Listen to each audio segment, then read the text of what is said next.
Hello everyone, I welcome to all in my channel. So today our topic is insurance.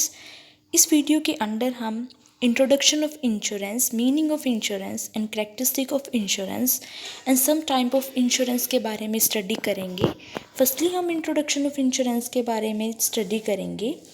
The human life is uncertain. आपको पता है जो human की life है वो uncertain होती है. इट मीन्स उनके साथ कभी भी कुछ भी हो सकता है. अगर हम इस अनसर्टनिटी के बारे में बात करें तो जो ये अनसर्टनिटी के रूल हैं वो सिर्फ ह्यूमन बीइंग पर ही अप्लाई नहीं होते, बल्कि अर्थ पर जितनी भी चीज़ें प्रेजेंट हैं वो उन सब पर अप्लाई होते हैं.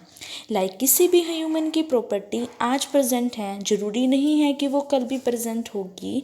तो यहाँ से ये क्वेश्चन अराइज होता है कि जो ये अनसर्टनिटी ऑफ लाइफ है इसको लॉस से कैसे प्रिवेंट किया जा सकता है. हम लॉस को ऐसा नहीं है कि बिल्कुल ही ख़त्म कर देंगे, नहीं, हम उसको बिल्कुल ख़त्म तो नहीं कर सकते, बट उस लॉस को हम थोड़ा मिनिमाइज़ कर सकते हैं. और हम इस लॉस को मिनिमाइज़ कुछ मोनेटरी हेल्प से कर सकते हैं. इट मीन्स अगर किसी की प्रॉपर्टी को लॉस हुआ है तो मोनेटरी मनी की हेल्प से हम उस प्रॉपर्टी के प्लेस पर दूसरी प्रॉपर्टी को परचेज़ कर सकते हैं. इट मीन्स यहाँ पर हम लॉस को मिनिमाइज़ कर सकते हैं, उसको प्रॉपर एलिमिनेट नहीं कर सकते.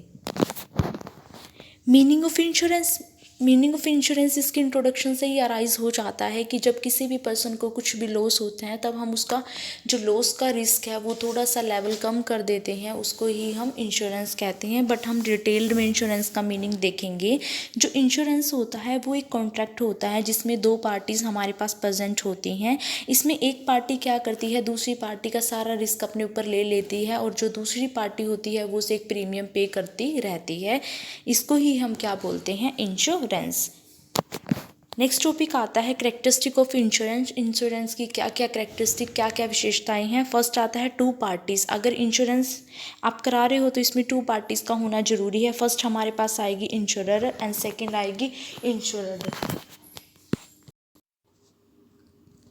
इंश्योरर तो वो पर्सन होता है जो कि सारी की सारी रिस्पॉन्सिबिलिटी रिस्क की अपने ऊपर ले लेता है कि अगर फ्यूचर में आपको कोई भी लॉस होगा तो मैं उसकी रिस्पॉन्सिबिलिटी लेता हूँ कि मैं उसको बियर करूँगा. और इंश्योरेंट वो पर्सन होता है जो कि अपना इंश्योरेंस कराता है किसी भी इंश्योरर के पास. नेक्स्ट करेक्टरिस्टिक आती है based on utmost good faith. जो भी ये टू पार्टीज़ होती हैं, इंश्योरर एंड इंश्योरर, इनका आपस में गुड फेथ होना चाहिए. इट मीन्स अगर इंश्योरेंस को कोई भी इन्फॉर्मेशन इंश्योर्ड को देनी है तो उसको वो टाइमली इन्फॉर्मेशन उसको दे देनी चाहिए.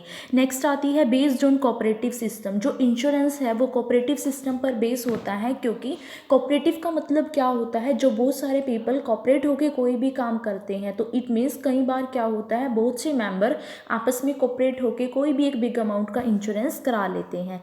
नेक्स्ट आती है फ्री फ्रॉम एक्सपेक्टेड रिस्क. इसमें क्या होता है, जो भी इंश्योरेंस होता है ये हमें रिस्क से फ्री करा देता है. इट मीन्स ये हमें कुछ सिक्योरिटी प्रोवाइड कराता है.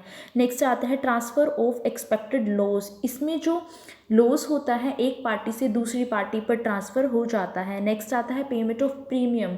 जो भी पर्सन क्या कराता है, अपना इंश्योरेंस कराता है एक इंश्योरर के पास, उसको हर मंथ या फिर जो भी कॉन्ट्रैक्ट में एक डेट होती है उस डेट पर उसे अपना अमाउंट प्रीमियम के वे में उसे डिपॉजिट कराना होता है. नेक्स्ट पार्ट आता है वेरियस टाइप ऑफ इंश्योरेंस. जो इंश्योरेंस हैं वो बहुत सारे टाइप्स के होते हैं, जैसे कि लाइफ इंश्योरेंस हो गया, फायर इंश्योरेंस हो गया, थेफ्ट इंश्योरेंस हो गया, एक्सीडेंट इंश्योरेंस हो गया. नेक्स्ट आता है happening of event. Happening of event का मतलब होता है टाइम का कुछ नहीं पता कि कब क्या होगा, कभी भी कुछ भी हो सकता है. लाइफ अनसर्टेन है तो कभी भी कुछ भी होगा. उस टाइम पे जो भी लॉस अराइज होगा उसको बियर करने के लिए हम इंश्योरेंस करा लेते हैं. एंड लास्ट इसमें करेक्टरिस्टिक आती है सिक्योरिटी एंड इन्वेस्टमेंट. जो लाइफ इंश्योरेंस है वो हमें सिक्योरिटी के साथ साथ इन्वेस्टमेंट भी की फैसिलिटी भी प्रोवाइड कराता है. और बाकी जितने भी इंश्योरेंस होते हैं वो सिर्फ हमें सिक्योरिटी ही प्रोवाइड कराते हैं. नेक्स्ट टॉपिक हमारे पास आता है टाइप ऑफ इंश्योरेंस. इंश्योरेंस के बहुत सारे टाइप हैं. यहाँ पर अगर हम बात करें तो यहाँ पर हमें life insurance, property insurance, health insurance, auto insurance and home insurance given है. फर्स्टली हम लाइफ इंश्योरेंस के बारे में देखेंगे कि लाइफ इंश्योरेंस क्या होता है. जो लाइफ इंश्योरेंस है ये एक बहुत ही पॉपुलर फॉर्म है इंश्योरेंस की, इसमें कोई भी पर्सन अपना इंश्योरेंस करा सकता है अगेंस्ट डेथ या फिर कुछ भी। अगर उसकी बॉडी का कोई भी पार्ट लॉस हो गया तो वो अपना इंश्योरेंस यहाँ पर करा लेता है लाइफ टाइम के लिए। ये एक लाइफ इंश्योरेंस होता है जो कि हर एक पीपल की जो फैमिली होती है उसकी मॉनेटरी वे से कुछ भी हेल्प कर देता है, उसको लॉस होने से बचा सकता है। नेक्स्ट आता है होम इंश्योरेंस। होम इंश्योरेंस, जब भी कोई भी इंश्योर्ड अपना होम के रिगार्डिंग कोई भी इंश्योरेंस करा लेगा, जैसे कि आने वाले टाइम में फ्लड अर्थक्वेक आने से उसके होम का बहुत ज़्यादा लॉस हो गया तो उसमें वो अपना होम का इंश्योरेंस करा लेता है। नेक्स्ट आता है हेल्थ इंश्योरेंस। हेल्थ इंश्योरेंस आज के ईरा में बहुत ज़्यादा पॉपुलर है, क्योंकि आपको पता ही है आज के ईरा में हर एक पर्सन किसी ना किसी बीमारी में तो है, तो हर एक पर्सन इससे बचने के लिए अपना हेल्थ इंश्योरेंस करा लेता है। बीमारी से बचने के लिए भी कह सकते हैं, या फिर आपको पता ही है आजकल हम मेडिसिन पर बहुत सारे मनी को वेस्ट करते हैं, तो वहाँ से थोड़ा सा लॉस को मिनिमाइज़ करने के लिए, अपने रिस्क को मिनिमाइज़ करने के लिए हर एक पीपल क्या करा लेता है, हेल्थ इंश्योरेंस करा लेता है। नेक्स्ट आता है property insurance. Property insurance as a same, जैसे हमारे पास होम इंश्योरेंस, अगर आपकी प्रॉपर्टी में डैमेज हो गया या कुछ भी हो गया तो आप उसके रिगार्डिंग अपना प्रॉपर्टी इंश्योरेंस करा लेते हो।